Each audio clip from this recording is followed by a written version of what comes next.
Hello. কে বাবা? বাবা আবার কে? মানে শ্বশুর মশাই বলছেন তো? বাবা শ্বশুর মশাই? আপনি কি বলছেন? কোথায় ফোন করেছেন? এটা ইলেকট্রিক অফিস।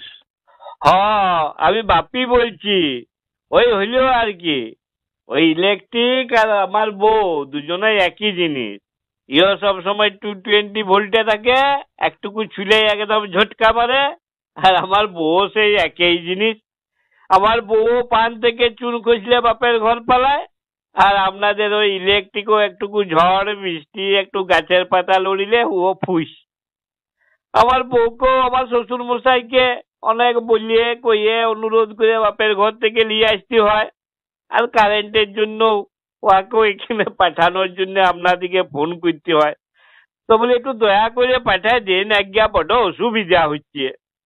আপনি কি কাজের সময় ইয়ার্কি করার জন্য ফোন করেছেন? মস্করা করছেন? না না, মস্করা করি নাই। আমার একটা জিনিস জানার ছিল, বুঝলেন? কি জানাচ্ছিল? ফোনে আমার ফোনে বুঝলেন সবসময় তো একটা মেসেজ প্রায় ঢুকে আর কি। কি মেসেজ?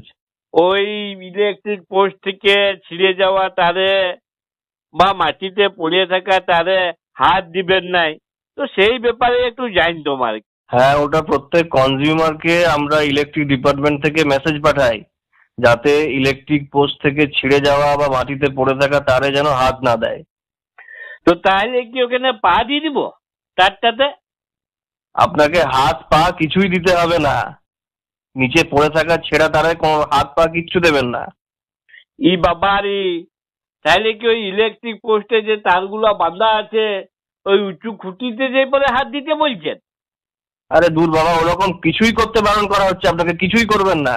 আপনাকে নিচে পড়ে থাকা তারে, ইলেকট্রিক পোস্টের ওপরের তারে হাত পা ঘাড় নাক কিছুই দিতে হবে না। দিলে কি হবে যদি দিয়েই দিই? তো দুর্ঘটনা ঘটবে, আপনি ইলেকট্রিক শক খাবেন, মরবেন। কেন ইলেকট্রিক শর্ট কেন খাবো? যদি তারটা ছিঁড়ে গেলে তো দেখি ঘরে কারেন্ট চলে যায়, তাহলে শর্ট কি করে খাবো?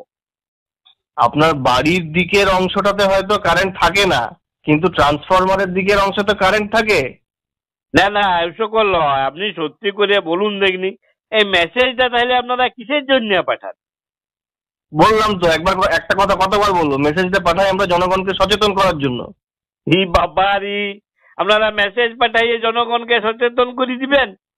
বলি সিগারেটের প্যাকেটেও তো লেখা থাকে ধূমপান স্বাস্থ্যের পক্ষে ক্ষতিকর। তো আমি তো সারাদিনে 2 বান্ডিল বিড়ি ফুকে দিই। বলি আমার দেখে দেখে আবার বউ অভ্যাস করেছি।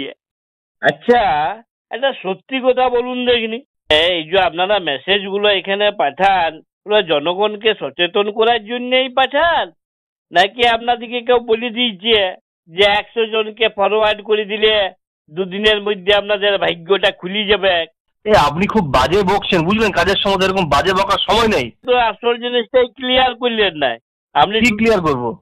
মানে এই মেসেজটার ব্যাপারে তোটাকে হাত দিব নাই পা দিব নাই, তো তাহলে কি ওইটাতে মুচি দিয়ে চলে আসবো? কি মানে, ছি ছি ছি ছি ছি, ফালতু কথা এত বলেন না। তখন থেকে আপনার সাথে কথা বলেই বুঝতে পেরেছি আপনি ফালতু লোক।